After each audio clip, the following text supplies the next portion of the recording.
A very good morning, everyone. Welcome to StudyIQ English. Very good morning, Shashikala, Balram, Lenny, Pareto. So happy to see you.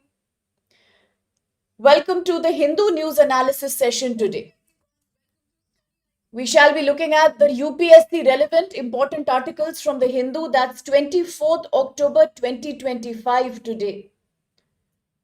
Okay, so like every day, the target shall be to cover all the important exam relevant news articles from the editorial page and from the other pages as well, to discuss about them, to talk about all the associated current affairs, to build a background for UPSC, and ultimately it's about getting good points that you can use in the answer writing with conceptual clarity. Yes, please interact, discuss, share your perspectives, because here at Study IQ English, the idea is not to read the news passively, not at all. The idea is to have a very, very interactive group discussion format where everyone can share something, their views. And let's try to grow the community, because the bigger, the better, the more the ideas, the more we get enriched. Okay, so very good morning there, Ramu. Very good morning, Parmesh. Extremely happy to meet everyone. All right, so now let us begin with today's articles then. And I'll show you that we have about 7 articles to discuss from the Hindu for today. And this is Hindu New Delhi edition, okay? So apart from 7 articles, there was a scheme in the news. That's the PM Shri scheme. So a quick discussion on that. And apart from that, all the important 7 articles are here. Good morning, Reshma. All right, let's begin now with the first article itself. And the first article is coming from the editorial page. In fact, the first 2 articles, both are editorial page. This is page number 10. Hindu New Delhi, editorial page number 10. Article has been written by none other than Mr. Shashi Tharoor. But that doesn't mean that the article is very complicated or written in a complex language. In fact, it's a nice article, a quick read about 80 years, the 80th anniversary of United Nations that we are celebrating now in 2025 with the tagline UN at the rate 80. It is a moment to look back at the history of United Nations, how it was created back in October 1945, right after the Second World War. It was built upon the ashes of its predecessor, the League of Nations. And what was the purpose? The purpose was to look into human rights, to make the world a better place, to uphold peace, to prevent conflicts. 80 years later, what has UN achieved and what are the challenges of a new geopolitical reality? That's all the article about. Yes, it is international current affairs. It is also IR because, yes, it talks about relations between different countries. So now let's look at exactly what the article says. And a very, very good morning there. Dipesh, I'm so happy to see you after these many days. You were really missed by all of us. So very good morning, Dipesh. Good morning, my dear Vishu. Very good morning, Shrikant. Very good morning, Eric as well. Good morning, Uddesh. Good morning. So happy to see everyone. Most welcome. So quickly, let's analyze this article by Shashi Tharoor. An article says, as today in 2025, we are celebrating UN at the rate 80. 80 years since 1945 October, when United Nations was created as a multilateral organization. Right after the World War II, the purpose was clearly to create peace in the world, to prevent any kind of conflicts from happening between countries, in general, to talk about better human and environmental rights. That was the purpose by which UN was created. Today, 80 years have passed. But today also, United Nations is a tall symbol, a symbol of multilateral cooperation. At the same time, it is also becoming a hotbed of politics, because it is finding it very challenging to manage with modern geopolitical realities. Let's understand, the world is not what it used to be in 1945. In these 80 years, 8 decades, there have been major changes. From a time when world was into armed conflict, world war, to today when the world is into ideological war, AI war, cyber war, the world has indeed become a very new landscape. For United Nations, it is a very difficult journey to cope from 1945 world of military wars to the 2025 world of ideas war, AI war, philosophical war, cyber war. It has been a major challenge. So quickly, if we were to look at the history of United Nations, we will realize that from 1945 October, when it was created, until 1990, the world was experiencing a Cold War-like situation. So right after the Second World War, the world slipped into a Cold War. There was an ideological battle between two major world powers, US and USSR, the previous Russia, the Soviet Union, USSR. The world was divided between these two. At the same time, during this 30 years, so many changes came in the world. For example, we experienced Korean War, war in the Congo Basin, a fight for so many countries, including India, to decolonize itself. So that was the time of 1945 to 1990. And then from 1990 to 2000, again some new changes came in the world. After the Cold War, after the disintegration of USSR and Russia becoming a major alternative power to America, now time was about humanitarian intervention. United Nations decided that let's try to bring peace by actively engaging with different war-torn areas. For example, peacekeeping forces became very, very popular from 1990 to 2000. It was the peacekeeping era. United Nations deliberately sent forces, military and help in areas which were characterized by conflict. For example, Namibia conflict, the East Timor battle, Cambodia war. All these areas UN played a key role. But then after 2000, the world became a completely different place to live in. Now started the climate discourse, the problems with climate change. Therefore, the UN decided to adopt a set of 15 MDGs. These are called Millennium Development Goals. What were they? Millennium Development Goals. A set of about 10 to 15 goals. The idea was to achieve certain targets about climate mitigation, bringing more peace in the world, better North-South cooperation, more preventive actions to conflicts.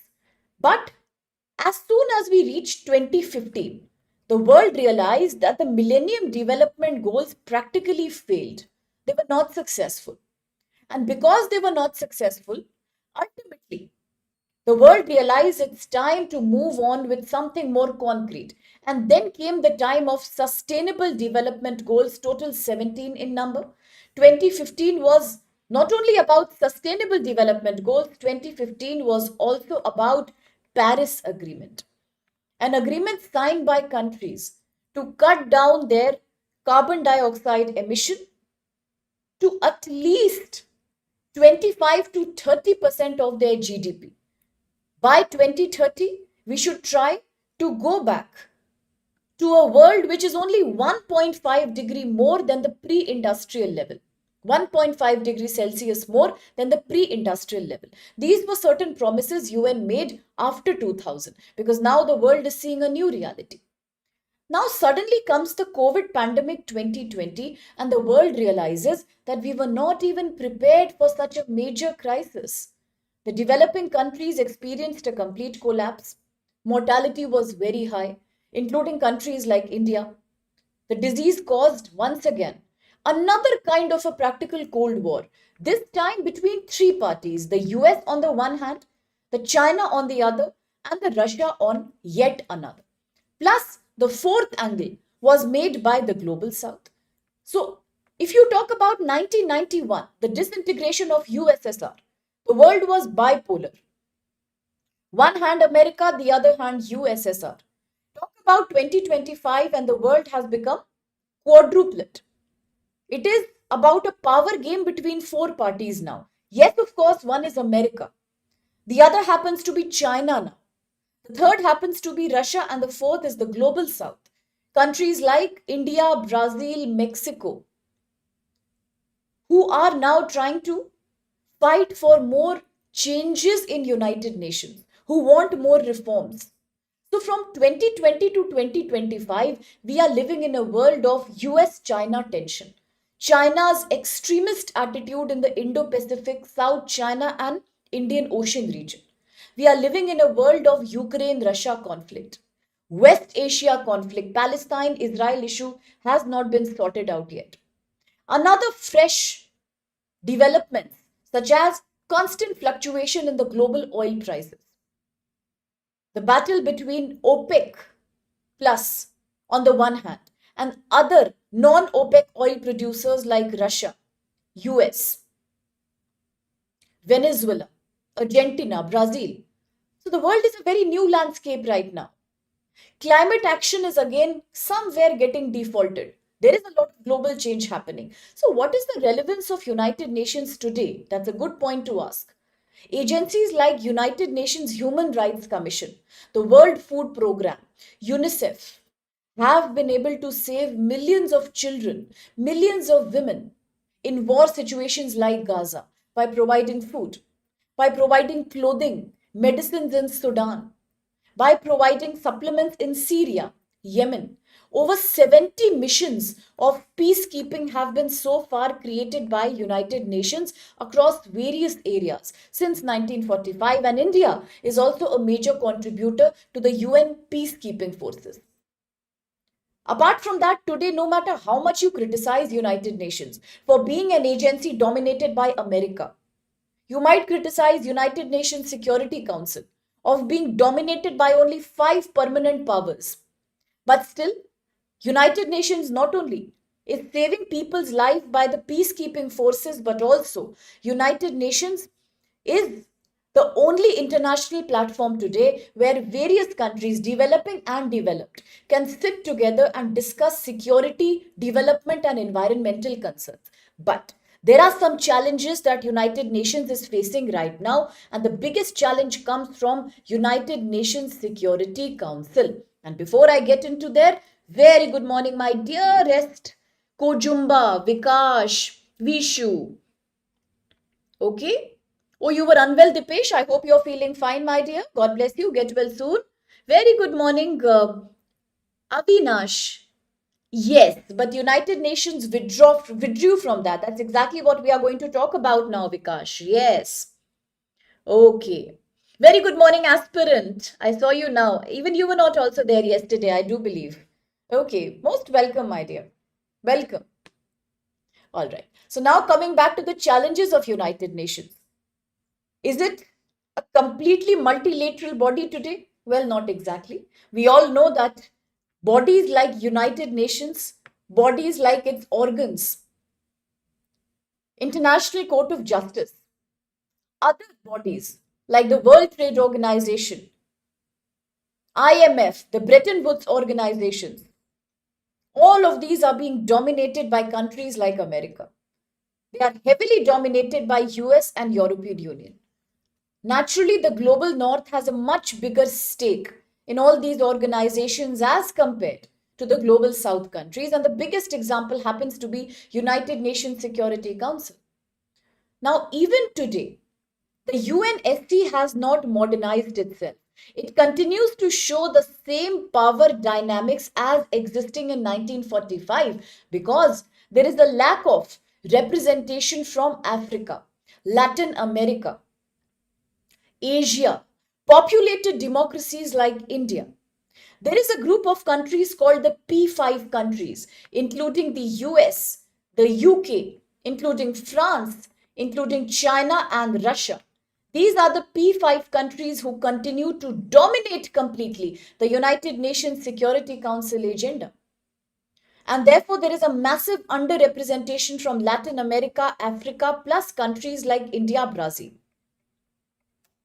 They are hardly represented in these forums.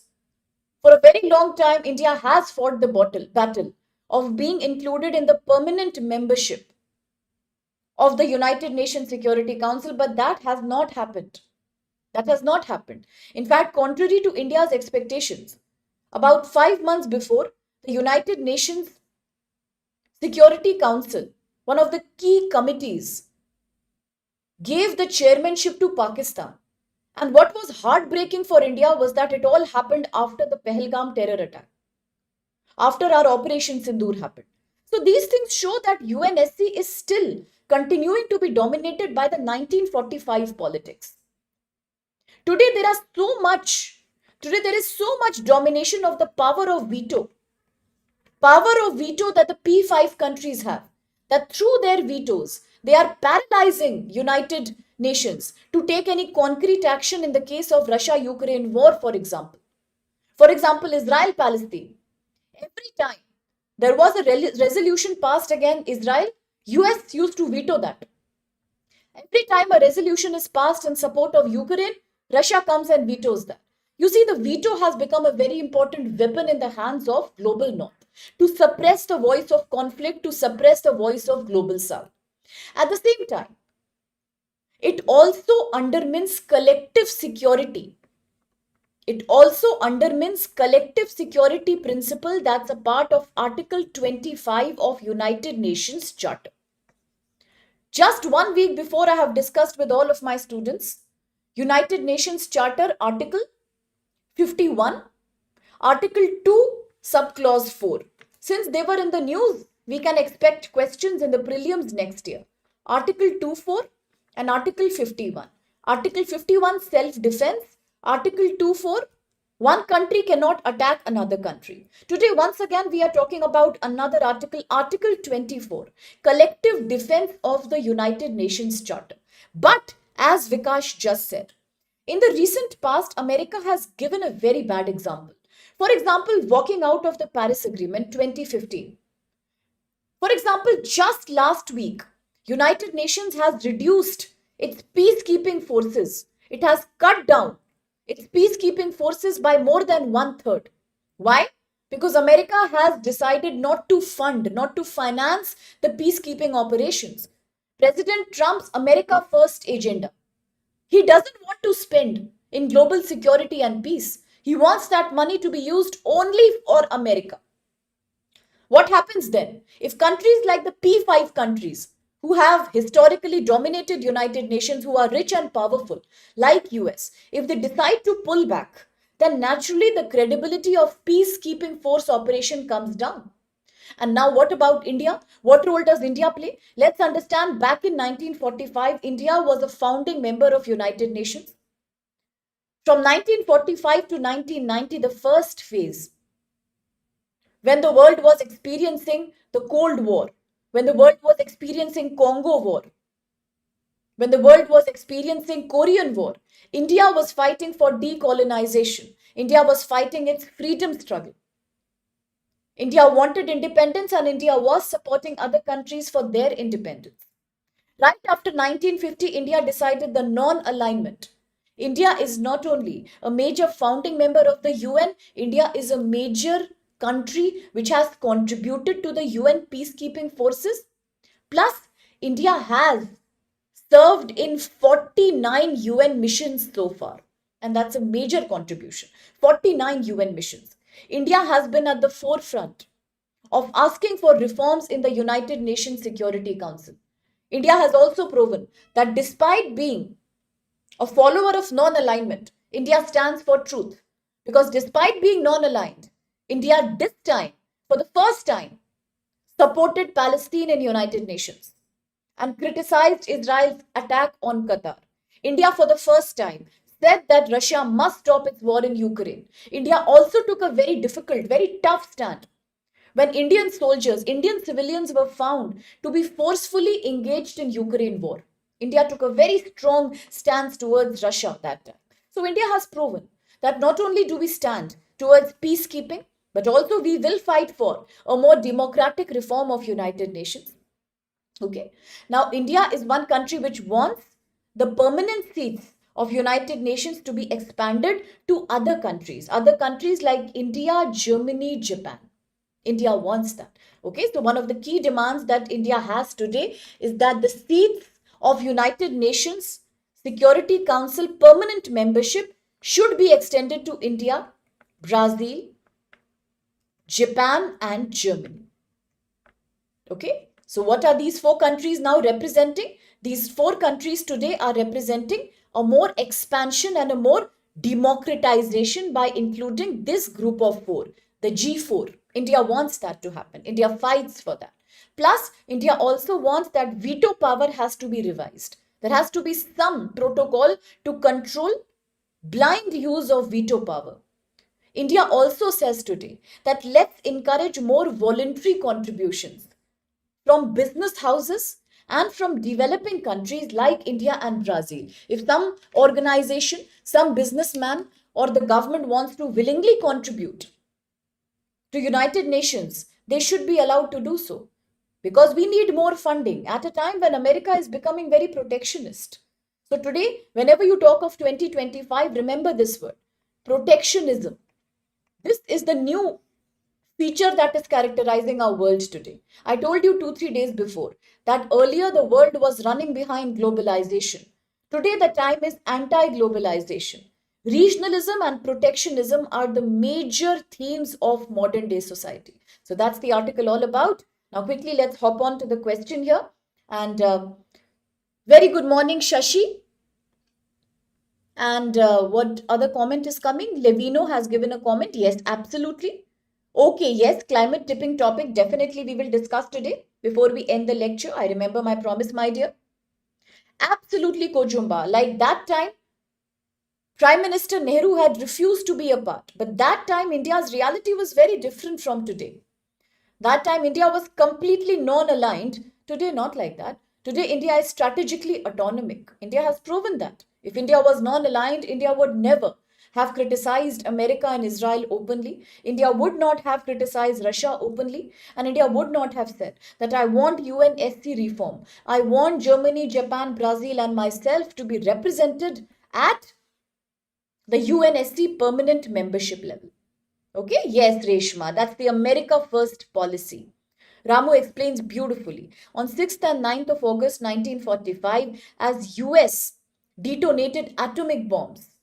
Yes, that was a major milestone of the World War II. Thanks for reminding that. No problem, Levino. You're quite on time, my dear. Ramu, yes, absolutely 2-4. One country cannot attack another country. The Panchsheel Agreement, India China. All right, quickly the question. Look at the following statements regarding UN. 1. The UN Charter has the principles of sovereign equality, collective security, and peaceful settlement of disputes, all of which remain central to its functioning today. 2. UNSC composition and voting structure have undergone one major change since 1945, and now powers like India and Brazil are also a part of that. 3. The United Nations normative influence extends beyond peacekeeping. It plays an important role in frameworks like Sustainable Development Goals and Human Rights Conventions. And 4. Growing nationalism and the use of veto power by permanent members. Yes, the group of five, P5, have constrained UN's ability to act decisively in contemporary conflicts. Absolutely is the valid answer. Really very well answered there. Dipesh, Reshma, Levino, Aspirant, Lenny, Lenovo, Parito, Ramu, Kojumba. Very well answered. Yes, absolutely that's the correct answer here. That's the right answer. What about Vikash? No comments coming from your side? Yes, answer is A. Absolutely correct answer. Very well answered. Good job. Great job. Quickly, next article. Again, page number 10, editorial. Good job. I just said good job, and that's the title of this article also. The article says good job. So, which good job is the article celebrating? Yes, the article is celebrating a recent move by the Tamil Nadu government, as Tamil Nadu government has passed an amendment in 2025. That's now Tamil Nadu government has passed an amendment to the existing labor laws. And what is this amendment all about? The amendment now allows women in Tamil Nadu to participate in hazardous, dangerous occupations, in various kind of factory work, including chemical factory, cracker making factory, matchbox making factory, or any other factory that uses dangerous chemicals like benzene, or a very high temperature environment is being used there. That's okay. The government of Tamil Nadu seeks to amend the Factory Rules 1950, and now it wants to make all these factories, all these dangerous occupations open for women. At the same time, it also seeks to provide these women, because all of these dangerous factories, occupations come under the ambit of the formal sector of the economy. So, as the Tamil Nadu government seeks an amendment to the Factory Rules 1950, it will allow many more women to work in dangerous factories and industrial units. At the same time, will also take care of their security, like providing separate restrooms and toilets, changing rooms wherever necessary, transportation for pickup and drop, a mandatory form of consent. A woman has to agree to stay back and work late night. That's important. And at the same time, it will also allow these women to get some extra social security benefits by amending Factory Rules 1950, by amending Factories Act, okay, by amending the Factory Act 1948. So this is a very revolutionary move taken by the government of Tamil Nadu. Will it impact the labor force participation of women in India, or will it only contribute to feminization of poverty? These are certain things we shall explore in this article. Definitely GS paper 1 and GS paper 2. Also GS paper 3, because for GS paper 1 it is a major social issue. Employment among women. For GS paper 2, vulnerable communities, because people who work in the informal sector are also the ghost employees. They do experience a lot of abuse and exploitation.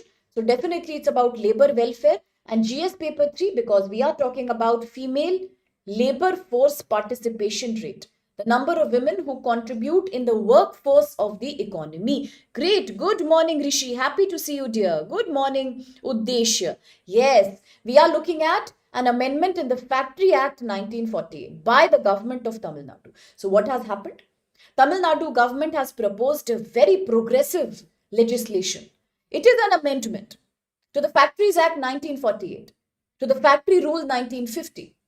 Now, women will be allowed to work in operations that were previously characterized and classified as dangerous under existing factory regulations. So that's the change we are looking for. One, a change in the Factory Act 1948. The two, a change in the Factory Rule 1950. Both will happen in Tamil Nadu, and now women will be allowed. Women will be allowed to work in dangerous occupations that are being classified as dangerous under existing factory rules. This is a significant step towards gender inclusion, promoting labor force participation. This is a great achievement which will now allow paternalistic labor laws to become more inclusivist. Now, what do you mean by paternalistic?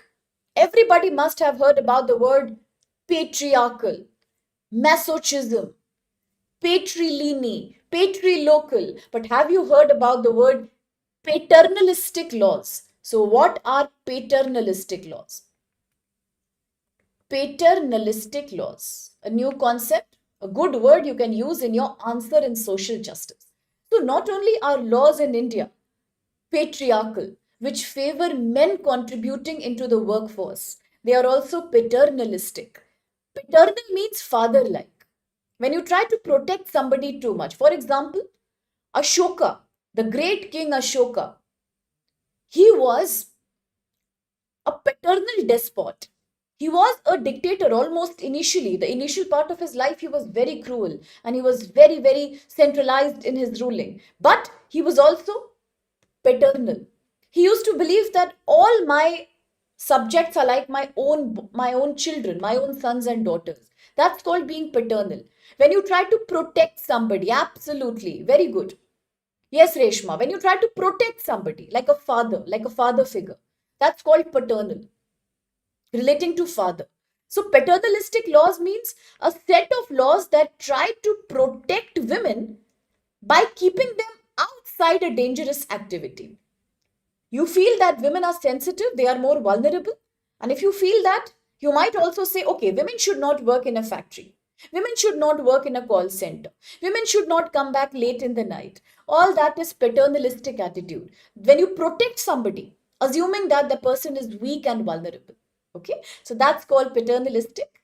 And in India, the factory laws are definitely paternalistic because women earlier were not allowed to work in dangerous factories, in dangerous occupations characterized so by the existing factory laws. Today, it's a great reform to make these laws more inclusivist because solution is not in having paternalistic laws. Solution is in inclusivity. You can't protect women. You have to engage with them as equals. That's what the beauty of the law is. So now talking about the Factories Act 1948. Under the Factory Act 1948, earlier there were two sections called Section 66 and Section 87. Both these sections have restricted women from certain process deemed as dangerous, from certain processes called dangerous, like exposure to lead, exposure to benzene. For example, exposure to any such other kind of dangerous material that can lead to some contamination of the body, that can lead to some kind of long term morbidity, reproductive health crisis, a work that is too physically demanding, a work that needs to work with extreme heat or dangerous chemicals were forbidden for women. But today, Tamil Nadu seeks to modify both Section 66 and Section 87 of the Factory Act 1948. It says now women will be allowed to work in 40 more operations in industries, 40 more operations that were earlier prohibited to them, such as electrolytic process, lead and glass manufacturing, carcinogenic dye intermediates, high noise and high vibration environment, firecracker manufacturing, gas and petroleum generation. All these activities will now be allowed to women. 20 such operations, including what I just spoke about, they will all be opened up to women now. The only exception will be pregnant women and those people who are below the age of 18. They will not be allowed, but apart from that, any woman can contribute now in all these activities, whether it's about glass manufacturing, whether it's about lead manufacturing processing, whether it's about electrolytic processes, high degree heat and chemical, or whether it's about materials that use carcinogens like making dye, gas and petroleum generation, high noise and high vibration climates. Women will be allowed now. But there is a condition. Factories need to obtain a prior permission from these women that they are willing to work for night shift, that they are willing to work in such a dangerous environment. And the employers are also mandated. It's a compulsory thing on the part of the employer to provide them separate toilets, changing rooms, regular medical checkups to make sure they are not suffering from any health disorder associated with occupation hazard. Occupational hazard means a danger that you get, a disease that you get because of working in a dangerous environment, poisoning, chemical contamination, anything. So, regular medical checkups, safe transport facilities, dropping facilities for night shift. Factories must also realize that allowing women to work in these 20 dangerous operations is in line with Article 14, right to equality. Article 15, sub-article 1 and sub-article 3 that talk about creating conditions for giving more equal opportunities of employment to women. Article 16, making special provisions for women. Article 39A to Article 39D to create more gender inclusive job opportunities, women welfare at workplace, maternity benefits, safety to women. All that is covered in the Constitution. Plus, it also quite is in line with the Sustainable Development Goal number 5 that talks about creating gender equality. It is about Sustainable Development Goal number 8, because it again talks about decent working conditions for all employees, especially women. It is also in line with India's G20 gender inclusion commitment. So that's why it is a revolutionary move. Yes, Ramu? Absolutely, you are right. You are right. Today, as the Tamil Nadu government is doing this to include more women in the workforce, it would be much better if the government puts in the same kind of initiative to put these women in the formal sector of the economy. I absolutely agree. A very beautiful point you have made. Because this is only an act of improving labor force participation of women, of creating equality rather than paternalistic attitude. But at the same time, it is not giving women genuine empowerment.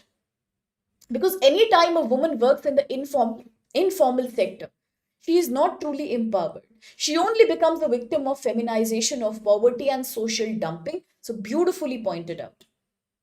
Very good morning, Jayesh. Yes, absolutely, Uddeshya. All covered in directive principles of state policy, maternity benefits to women. Yes, like Kerala and Bihar became the only two states who initiated giving women menstrual leave also. Okay. Absolutely, Vikash. Article for 23 and 24 also. You cannot allow bonded labor among children, anti-child labor. No kind of sexual, no kind of human trafficking or bonded labor to be allowed. So beautifully said, Vikash, Article 23 and Article 24. No forced labor, no child labor. Wonderful. Very good morning, Yogi Sai. Okay? Absolutely. As you're talking about the Northeast, a very beautiful comment made there exactly. And like in the Northeast, there is so much equality as such for women. Societies are quite matriarchal also sometimes. A lot of women are leading the households. And that's a wonderful thing. You know, cultures can really be very different from one place to another. Within the same country also, cultures are very different from one state to another. So that's why when I teach GS paper 2, social justice and sociology, I always tell you that in India, we do not have one single Indian society. Indian society is a topic in GS paper 1, so that's the fundamental I start with. That India is not one society, it is not a homogeneous culture. India is a pocket of different subcultures. We are a very diverse society. So culture from one place will never match the culture from another because India is a heterogenic society. Heterogeneous, diverse, composite. We are not homogeneous. Okay, right. Yeah, it is anyway a good move, Dipesh, because at least women are already illegally employed. So perhaps now they will get more legal employment. Yeah, very well said. Well said, Levino. Correct. Okay, then. If that's the case, this is the move of Tamil Nadu. Absolutely, it is good for India. We saw all the constitutional provisions, right from Article 14, 15, 16 to, as Vikash mentioned, 23, 24 to DPSP. We spoke about Article 39A to D, Sustainable Development Goal 5 and 8, also G20 gender commitments of India. But there are some problems that this move can have. One problem is that in India, although labor welfare and labor laws are a part of concurrent list, 7th schedule of the constitution, both the central government and the state government can pass laws. But at the state level, there is a lot of problem regarding enough staff, enough training, enough protocols. The problem is labor inspectors are not too many, and those who are there are not very trained. There is always the risk of corruption and bribery. So labor inspections are not done adequately and repeatedly in India. Especially if you talk about the SME, the small and medium enterprise, they do not have adequate funds to provide for separate washrooms or transportation of women. They lack basic facilities and still they employ 80% women only. At the same time, exposure to substances like bromide, benzene, lead, it can cause a lot of reproductive tract problems in women. Already, I keep telling my students when we talk about gender bias in India that if you have not seen already, I am a big lover of documentaries. So, whenever you find time, you can also watch them. DW, Al Jazeera, Down to Earth. Some of these documentaries show a very heartbreaking picture. Like, for example, in India, women are major contributors in agriculture sector, agriculture labor. So sugarcane workers of India. If anybody ever gets a time and you are fascinated by social issues, then sugarcane workers of India is a very nice thing that you can look in the YouTube. It's a free many documentaries are there. So how the sugarcane women workers of Uttar Pradesh and Maharashtra have this very big problem that forcefully they are operated upon and their uterus is removed. Why is it removed? Not because they have a disease, because the private contractors are tying up with small doctors and they make these women believe that they have a disease. So they should remove their uterus. Because in reality, if they do not remove and they become pregnant or they experience a menstruation, then their labor productivity comes down. It's a very, very ruthless exercise and an abject case of human abuse, social dumping, all a part of informal sector. And this is an extreme case study to show the limit of exploitation that prevails in the unorganized sector. So if you get time, you must look it up, okay? And as you're saying, yes, Reshma, it is about disguised, but it's more about vulnerable unemployment that informal sector employees actually suffer from. And yes, Vikash, there is a social security code that the government passed in 2020. The idea was to bring informal sector workers under the same labor welfare code as the formal sector employees by giving them insurance, some kind of provident fund, some kind of maternity benefit. But on ground, it is not implemented so well. It still continues to be on paper. That's the problem. Okay. Absolutely, Ramu. Well pointed out. Workers, they need to be more aware of their rights. Absolutely. So awareness is a major thing here. Okay. So all in all, state laws have to become a little more stringent. They have to be more strict when it comes to regular inspections. Plus, women should also create more labor unions, trade unions. That's a very important step that this article has proposed. Now, quickly the question.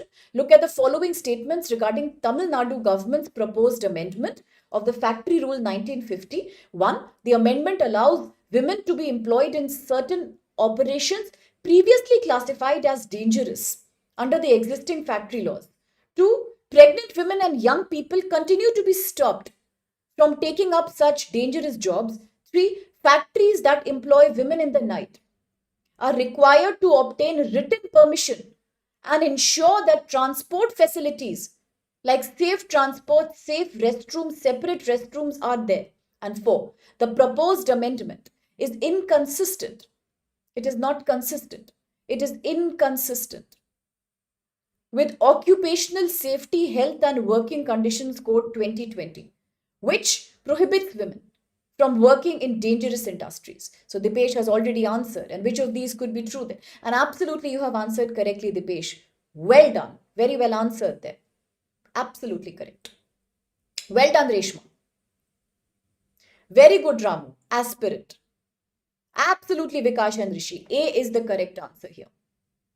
The fourth statement is also invalid. It is the only statement that's invalid. So A is correct. Very good, Udesh, Kojumba. Very well answered. Now, before I move on to the next article, there is something I forgot to mention. I'm apologetic about that. I have to mention that.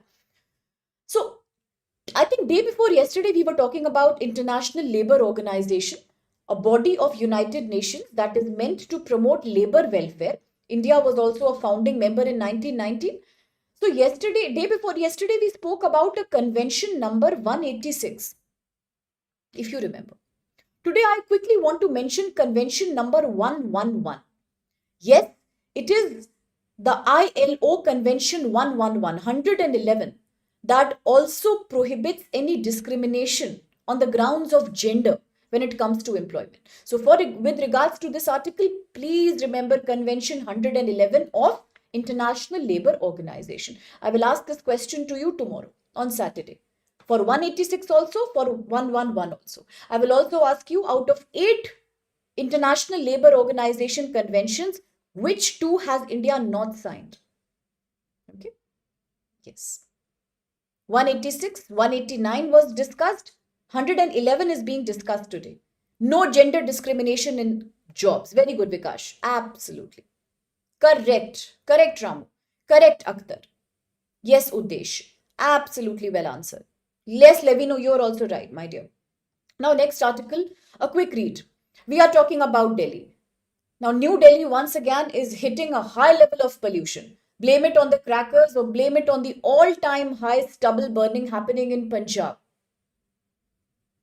The reality is that the air pollution, the air quality index has crossed 350, 400, 450, 500. It's very, very polluted right now. Toxic, absolutely.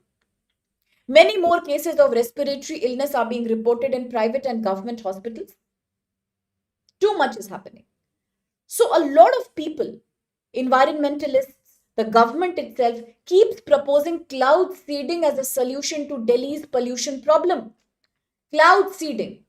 People think cloud seeding is a great idea to create artificial rain, because artificial rain comes and all the smog that is enveloping the Delhi NCR right now is going to melt away.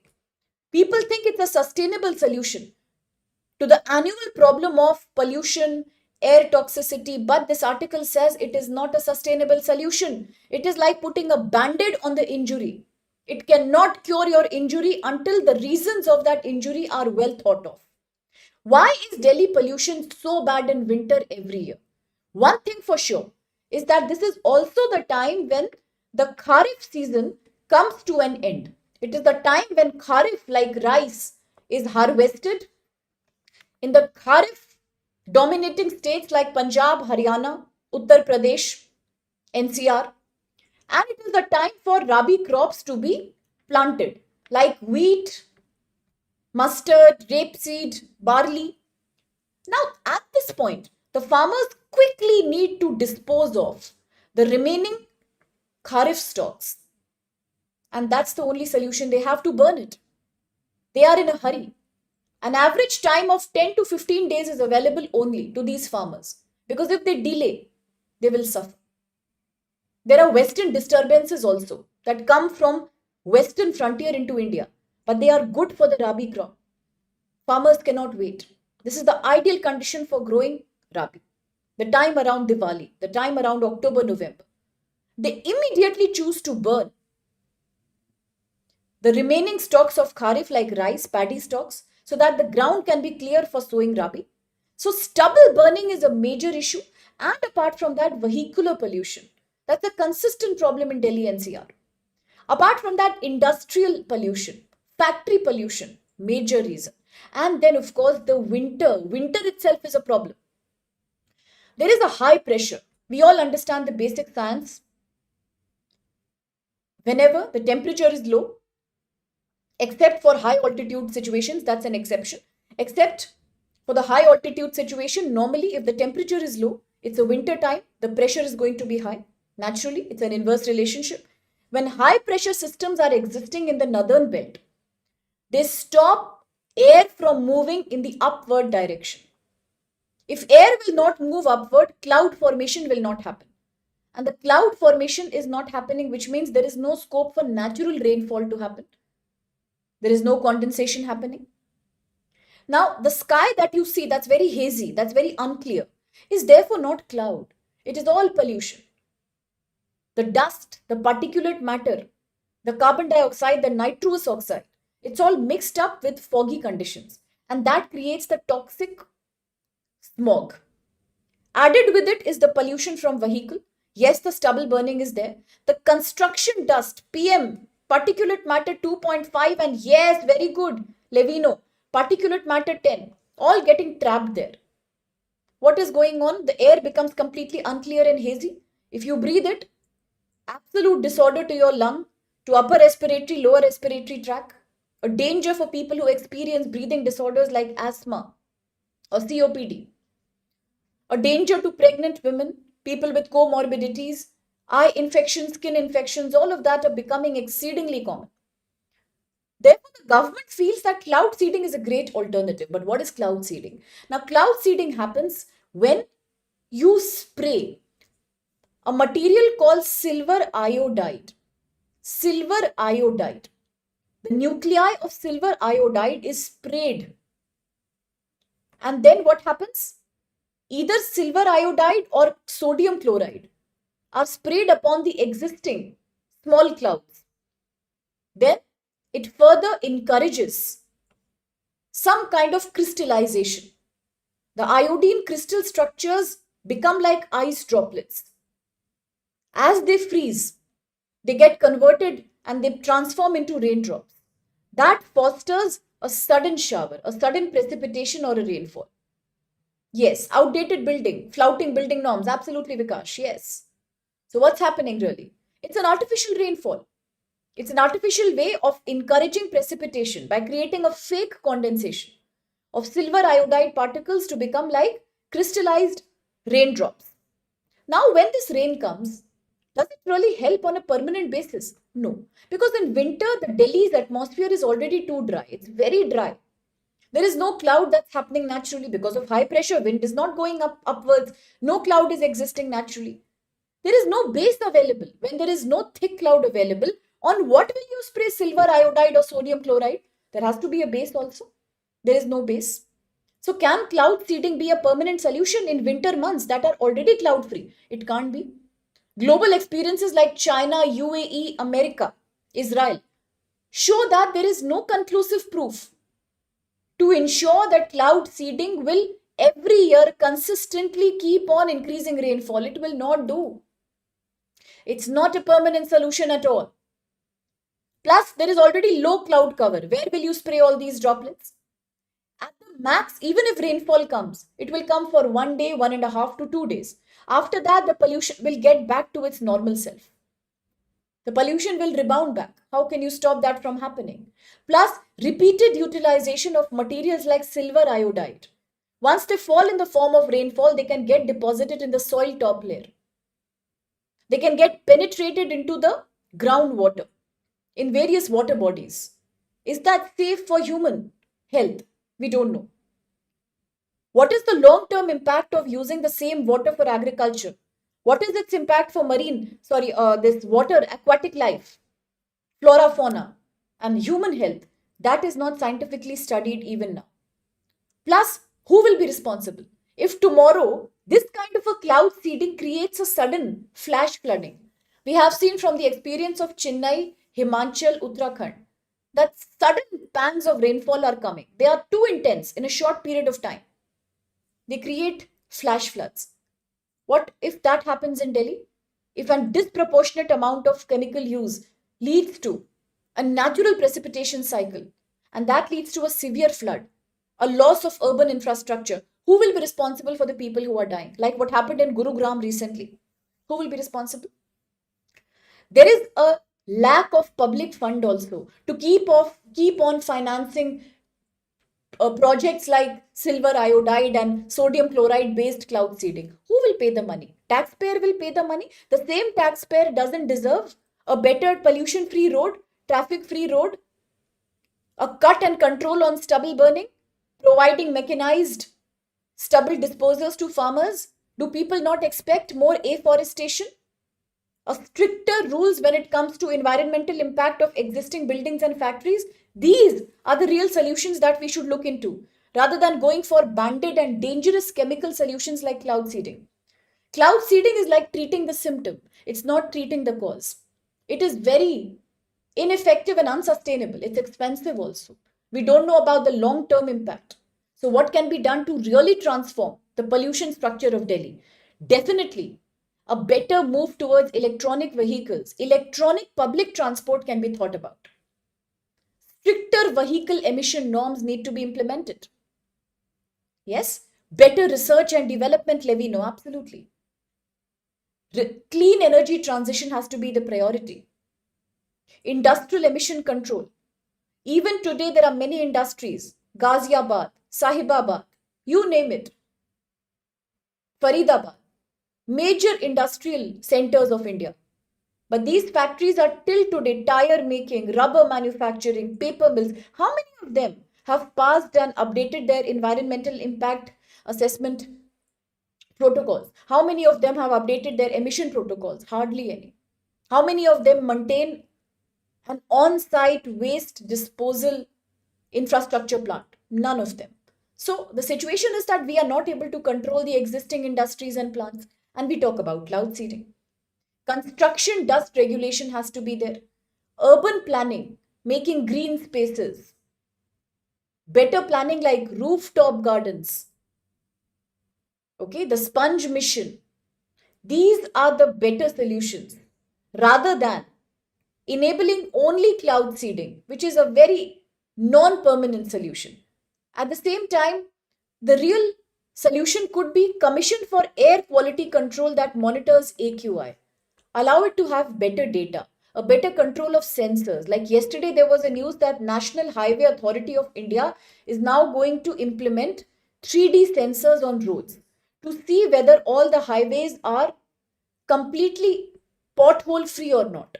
A similar kind of advanced 3D sensors need to be given to the CAQM, who is now in charge of the AQI. That's very important. Central and state pollution control boards need to be more autonomous. They need to be better staffed. So monitoring is equally important. Now, shifting towards electronic vehicle could be a very controversial issue, but definitely it can be done on a graded basis, if not immediately. Behavioral change among people, awareness campaigns are important. We are talking about including AI, coding in schools for a third and a fourth grade student. Why don't we involve particulate matter, pollution, in general air quality, controlling noise and air pollution awareness? Why don't we include this as a part of our new curriculum under the new education policy in 2020? So these are certain things we have to look into. Yes, absolutely. The NACP, correct. The IPCC, the International Panel on Climate Change, Intergovernmental Panel on Climate Change, absolutely. Correct. It has already predicted, as Levino says, that temperatures are only going to increase in the coming few years. Yes, they will, for sure. The data lake portal, Vikash, thanks for reminding. That was yesterday. National Highway Authority of India is putting 3D sensors. All the data collected will be uploaded on a centralized database called Data Lake Portal. Thank you for reminding. Really, that's true. Absolutely, Vikash, as you're saying. How can we achieve SDG by 2030? It's impossible right now. Impossible right now. As of now, very difficult. So Vikash and Dipesh have answered. Consider the following statements regarding cloud seeding as a way of pollution control. 1. Cloud seeding can create rain-bearing clouds even in dry atmospheric conditions by dispersing condensation nuclei such as silver iodide. 2. The effectiveness of cloud seeding in enhancing rainfall remains scientifically uncertain and context dependent. It's different from one region to another, one time period to another. 3. Cloud seeding operations carry potential environmental risk because of accumulating of silver iodide or sodium chloride everywhere in the atmosphere. And 4th, the Central Pollution Control Board and the Indian Meteorological Department have officially agreed to cloud seeding as a reliable method for reducing urban air pollution. Absolutely is the valid answer. Very well said, Dipesh, Vikash, Udesh, Reshma, Levino, Naveen, Vishu. Very well said. Yeah, how many of us can afford to buy purifiers? And how much can you use the purifier? Once again, it will lead to emission and further global warming. So very well answered. No, the answer is A, my dear, because both is not correct.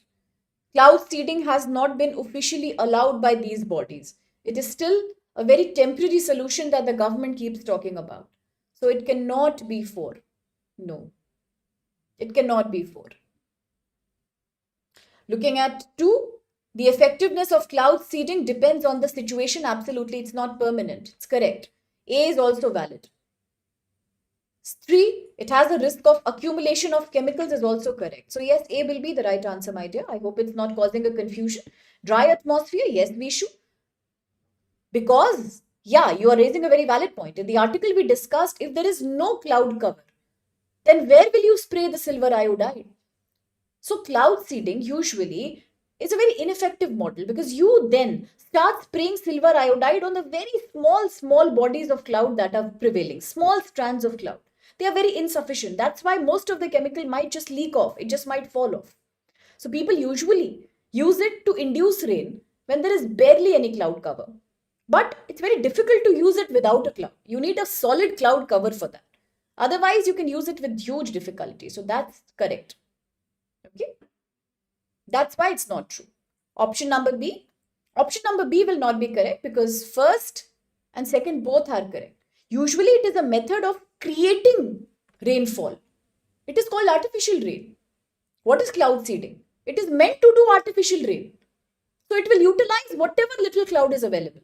Although in reality, to be successful, it will need much more cloud cover. But even if it's not available, it will utilize whatever existing is there because that's why you can create artificial rain. Okay, that's important to understand. They should. They should include AI. Absolutely, Naveen. It is a very important need of the hour. You have to be very aware about that. Correct. It cannot create rain in a completely dry condition, but there is some cloud evidence needed for it to create rainfall. That's why it's controversial. Next article, quickly, a quick read. United States once again has announced heavy sanctions on oil imports from Russia. So there are three things I need you to remember from this article only. One, America promises that we are now going to sanction and prohibit any purchase from two leading Russian companies, one Rosneft and the other Lukoil. One Rosneft and the other Lukoil. Both have been slapped by sanctions of America. But together both these companies are responsible for 5% of global oil output. Look at that. There's one thing I want you to remember. America has decided to put severe sanctions on Rosneft and Lukoil, Russian oil companies. Both of them together contribute to 5% of global oil output. This also means that in the long term, there will be a deficiency in supply of oil, especially from OPEC plus. And it might lead to an increase in the price of oil by 3% globally. Yesterday, we discussed after a long time, oil prices have decreased. Why?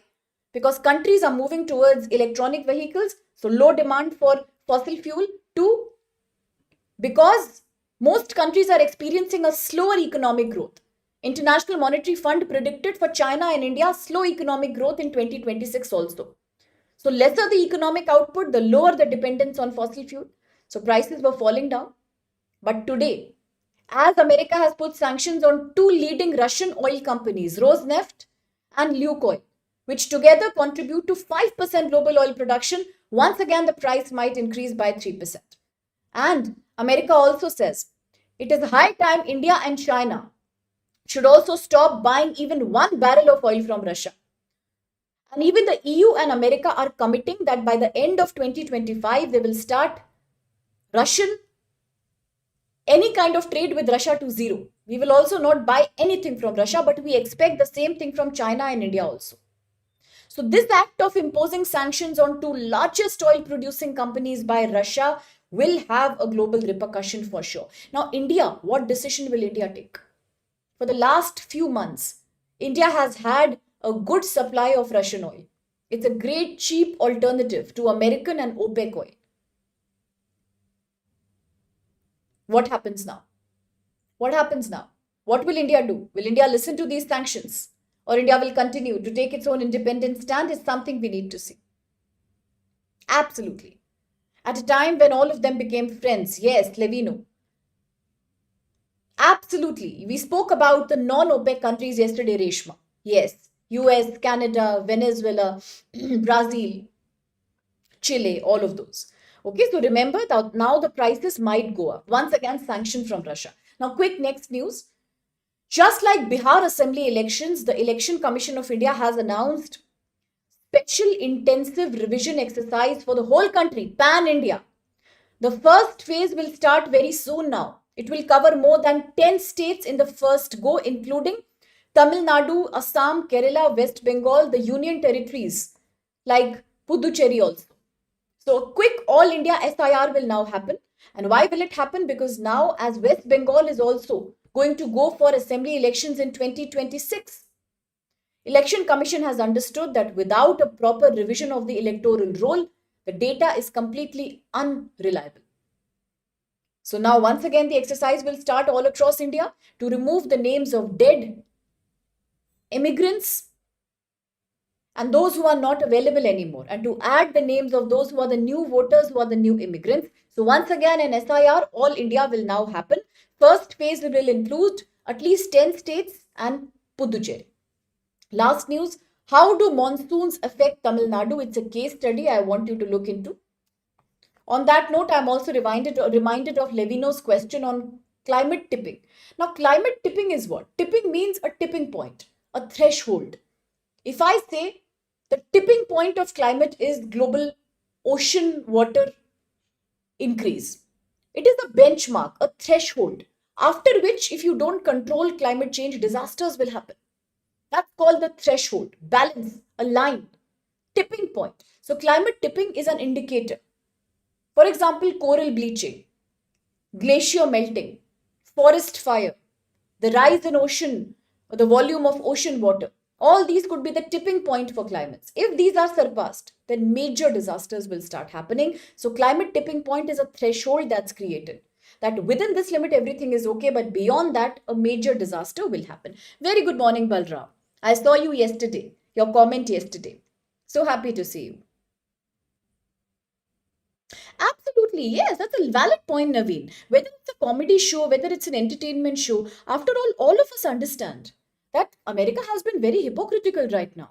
I mean, punishing India and punishing China for buying Russian oil at a situation where EU and US themselves import from Russia critical minerals, weapons, and things like oil and gas is a very ruthless thing to do.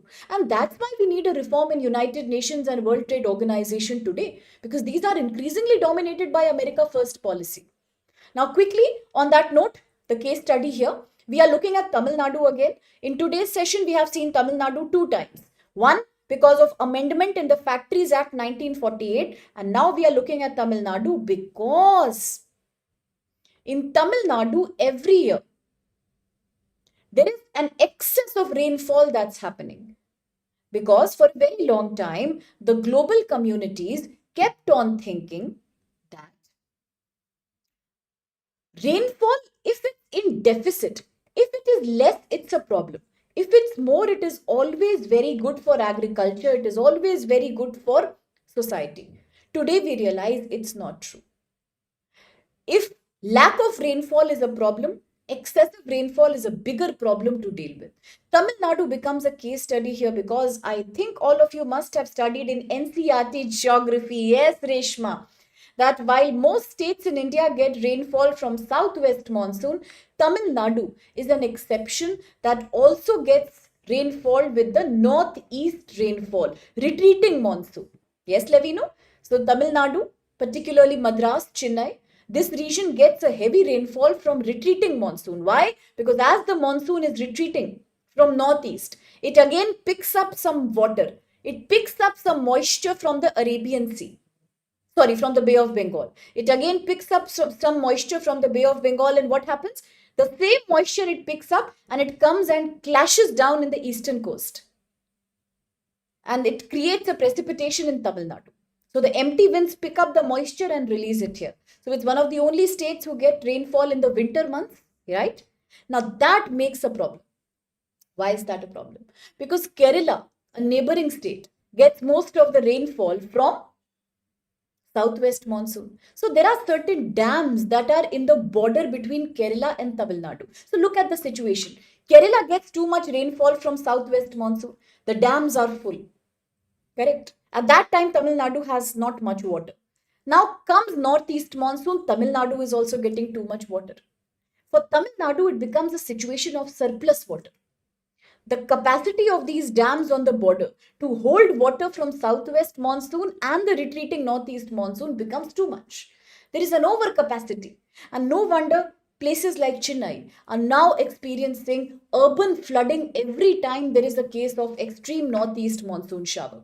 For example, in India, there was an excessive rainfall, 4% excessive rainfall in 2025.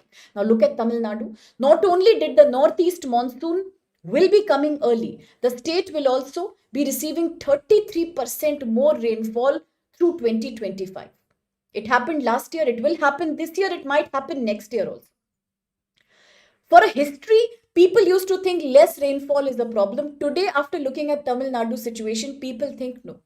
Excessive rainfall is also a major problem. It is risky, it is very disruptive. What is the problem now? The problem is that across cities in Tamil Nadu, the roads are concrete. They are made up of a concrete, non porous material like asphalt. Very good morning, Raja. Asphalt. It prevents the rainwater from getting absorbed in the road.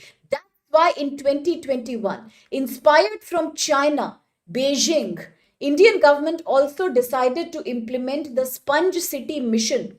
It's a very important intervention in India to control the problem of urban flooding. Sponge City mission, where the road was supposed to be made up of a material that is like a sponge. It will absorb the excess rainfall, but it is still not implemented, like in China. That's the need of the hour. In Tamil Nadu, in most cities, like other places in India, the roads are concrete. A highly cemented and concrete road will not let the water permeate below it. It leads to spillage, excessive runoff. Flash flood is a common occurrence because in India, separate drain water management is very, very poor. Most of these drains are either garbage sites or they get encroached by slums. There is hardly any scope for low lying areas to eject that water out. It gets only collected over there.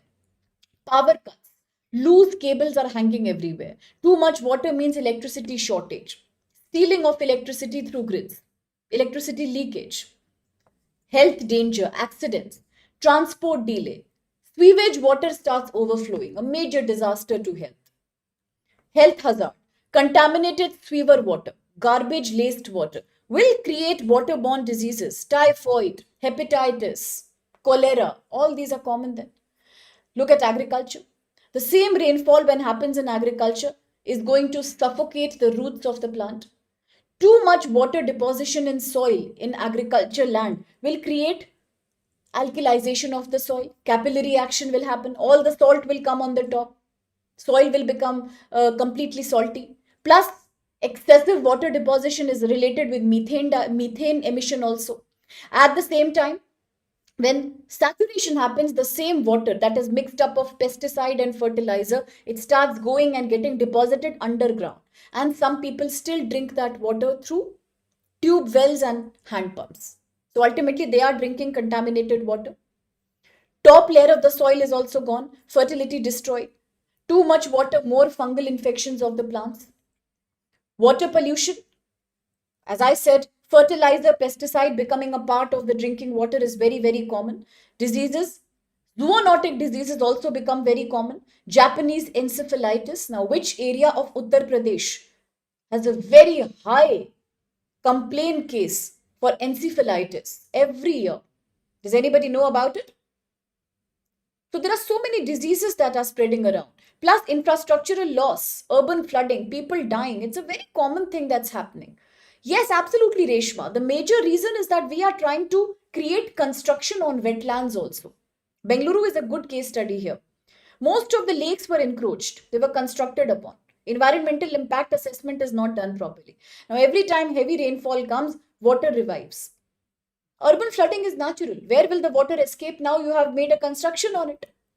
Now the problem is Kerala gets heavy southwest monsoon June to September. Tamil Nadu gets heavy northeast monsoon October to December, retreating monsoon, winter monsoon. An overlap happens. An overlap happens in the border areas. A very good example is the Mula Periyar Dam. Mula Periyar Dam. In Kerala, it's Idukki district and it is also operationalized in Tamil Nadu. Too much water is happening in Kerala because of southwest monsoon. The dam is full. Tamil Nadu opens all 13 shutters of the dam to maintain and accommodate extra water. The released water and then it is discharged into Periyar River, the Vaigai River Dam. But for Tamil Nadu, as northeast monsoon water also is too much, a double flooding happens. Already it is very difficult to accommodate the water that's high because of northeast monsoon, plus these reservoirs are becoming totally full with southwest. Where will the water go? Naturally for Tamil Nadu, it's a problem. For example, residential areas, the Theni district, they often get submerged. So it's a very dangerous thing for the state to accommodate such extra amount of water. So now what do we need? A new climate policy. Excessive is not good. We all like extra, but excess rainfall is not good. It will create too much intense flooding and devastation. So we need not only drought resilient practices, we need flood resilient practices, early warning system. Now on that note, I want to mention there are two states in India, two cities rather. One is Chennai, one is Calcutta.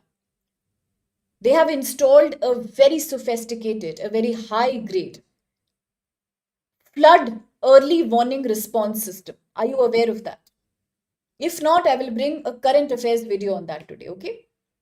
All right. Now, disaster management is important. Interstate coordination, Kerala, Tamil Nadu. How to release water at what interval. Grow flood tolerant crops, water intensive crops where there is too much rainfall. Soil conservation is important. Transport coordination. So, all these become the new necessity given the high grade rainfall. And now, before we end, the ASEAN summit is going on. Association of Southeast Asian Nations. It is the 47th summit. Yes, absolutely, Reshma. The Doppler radar. That's in the news right now. So the 47th edition of ASEAN meeting is now taking place. It's going to happen in Kuala Lumpur in Malaysia. But Indian Prime Minister Shri Modi is going to attend it online, virtually. He's not traveling. Why is he not traveling? Because of Diwali, because of many other domestic commitments like the Bihar elections. He has decided not to travel, but rather attend it online. But why is it important for UPSC? Because ASEAN is an organization of countries in South Asia which are a part of India's Look East and Neighbor First policy. Total, India and ASEAN have been sharing a partnership, comprehensive strategic partnership since 2012. Looking at trade, there is a high volume trade between India and ASEAN. Climate change, counter terrorism, security, digital economy are key areas. Other investments are India, Myanmar, Thailand trilateral highway, which got disturbed because of Myanmar junta regime and Thailand Cambodia war.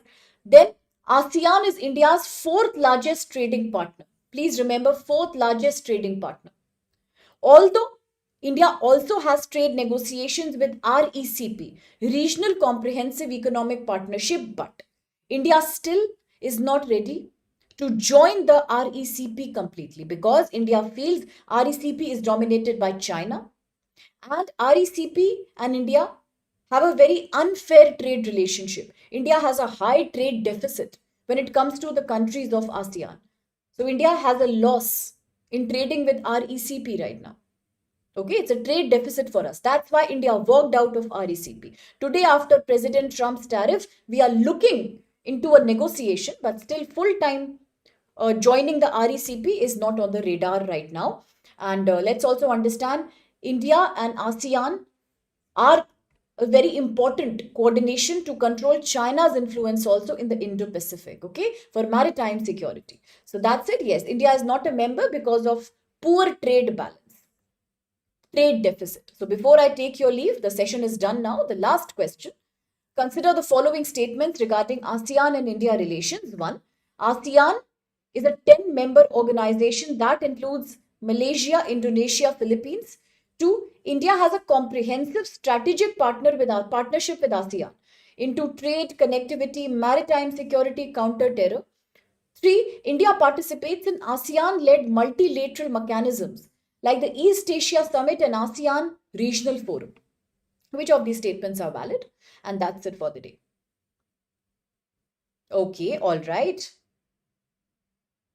Dipesh says and Vikash have already answered. Now, which of these statements are valid then?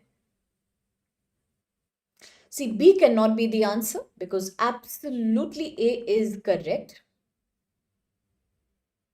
And 2 is also correct. So C can also not be the answer. Now, between A and D, there is a tie. Majority students say it's A. Some say it's D. The answer will be D here then. 1, 2 and 3, all the statements are valid. So very well answered there today. Dipesh, Vikash, Reshma, Sudesh. Balram, Naveen, Levino, well answered. Well tried. All are correct. Well tried. Yes, Raja, absolutely. So that's it for the day from my side, my dear everyone. Okay, a quick reminder, do let people know about the sale that we are having on our platform for 26, 27 and 28 batch. 26 and 27 October batches are starting 27th October. Please use code SPLIVE if somebody wants to join the sale and spread the word around. Let the community grow. Invite more people, your friends, people who are preparing to join our community, our sessions, so that we can have a longer, not longer exactly, but a more enriching discussion. Absolutely, as Udesh reminds, there was a case I wanted to discuss with you about PM Shri. Okay, now time is almost over, but in one line, the government is enhancing more investment in the PM Shri scheme. What is PM Shri scheme? The purpose is to improve. It was initiated in 2022. The purpose is to upgrade existing schools in India by making them smart schools, smart boards, online education, AI, smarter technology, much more curriculum change. So it is about modernizing existing schools. Okay, and investing in school education in India, the PM Shri scheme. It's about school invigoration. That's all for the day. Model schools, absolutely, Dipesh. A question is coming my way. It is a very good thing to revise from MCQ because polity is perhaps the most scoring of all the other GS topics. And generally, if you're using Lakshmi Kant, for example, it's a very good idea to finish a topic and then solve at least 50 to 100 PYQs based on one topic. Do practice the previous year questions, do practice other sample MCQs also. Do that. MCQs will really help you in keep on revising. The more MCQs you do, the better revision. Still, if you think you are getting stuck somewhere, go back and check that out. Make small notes. Flowchart based notes like we do for the articles here. Not lengthy notes, a quick flowchart based notes, which you can revise as and when you need them. Also look at the application. Only knowing that what is Article 216, what is Article 315. Recently in the news, we have Article 371. What's the difference between Schedule 6 and Article 371? A critical issue after the Ladakh controversy. It's not enough to know what is Article 371, you will forget. Look at a case study. Why is it being spoken about right now in India? That you have to see. And then you will not forget. If you relate it to a case study, current affairs, then you are not going to forget for sure. So keep attaching articles and schedules and various DPSPs to it. For economy also, MCQ is a very good strategy related to modern day economic affairs. Focus more on applied economics, macroeconomics, Indian economics. That should be good for you. Government scheme update, Supreme Court verdict update. Yes, we will definitely do that. So thank you so much for being with me. Okay, thank you very much, everyone. Dipesh, Ramu, Levino, Vikash, Bhavna. That's completely fine. No, even if you're a science student, you can still do really very well. You will do well if you've studied well for the GS. If you're looking into the sales, please fill up a form here in the description box. Somebody from the backend team can reach out and explain you properly about the sale. Yes, it's a special provision, Vikash. Correct. To some states in India. So for everyone, thank you so much. I'll see you tomorrow now. God bless you and please take care. Thank you, Ram. Thank you, each one of you whose names